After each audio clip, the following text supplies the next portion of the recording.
My name is Justin James, and something I've learned after doing this for a couple weeks now, this is like my third time at Art Bar, my third week here, is that I actually have to hold this really close to my mouth. I've got to practically like Linda Lovelace this guy to get it right. For those of you who are significantly younger than me, it's reference to the movie Deep Throat. So last night I was at another establishment and I did a 7-minute set on how I became an expert at masturbation in hotels and the proper way to do it and so on and so on.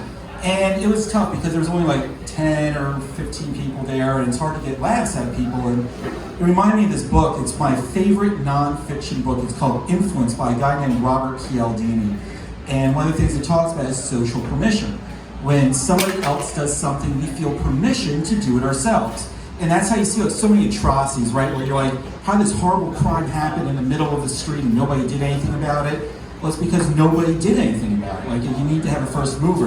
And so on behalf of myself and all the other comedians, if you think something's funny, laugh, and give people social permission to laugh at it as well.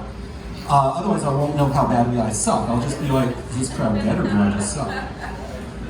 So the other non-fiction, there's basically 2 pieces of non-fiction in my life which I've consumed more than once. One of them is that book, Influence, and the other is a fine documentary that I found for 50 cents at a flea market as a child. It's called Motley Crue Uncensored.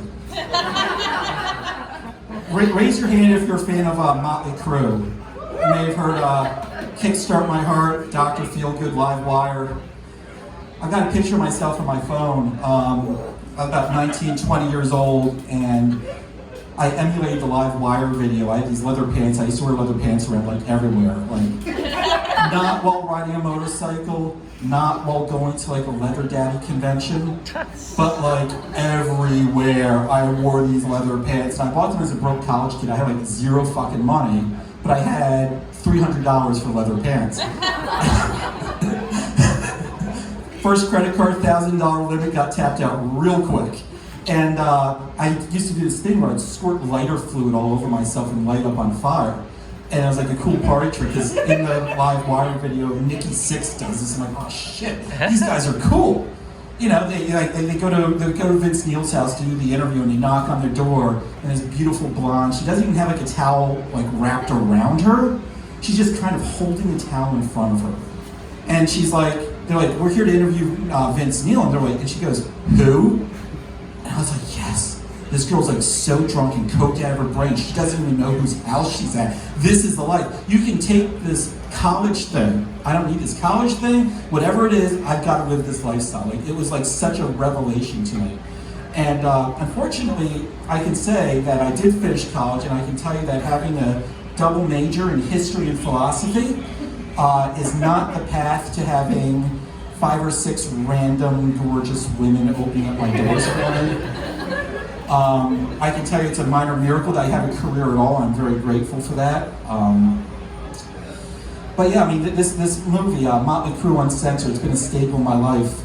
When my oldest son was not anywhere near of age, I sat him down and showed it to him. And I was like, son, you gotta understand, life is gonna be about Corvettes, driving fast, playing music real too loud, getting tendonitis in your ears like your old man. He didn't want any of it. I was like, holy shit, this is a really different generation. You know, I read about like, you know, millennials and Gen Z, and they have like a lot less sex than us Gen Xers, a lot less risky behavior. It's actually probably a good thing, right? It's like, I guarantee you, like, I still drive triple digits on a regular basis. And it's a good thing. I'm happy to see that. I'm glad that my children are going to be smarter and safer than I was. After me, we got Roberto coming up. Yes, he's a real funny guy. Saw him here last week. Woody, thanks for kicking us off. I appreciate it. Have a great night, everybody. My name is Justin James.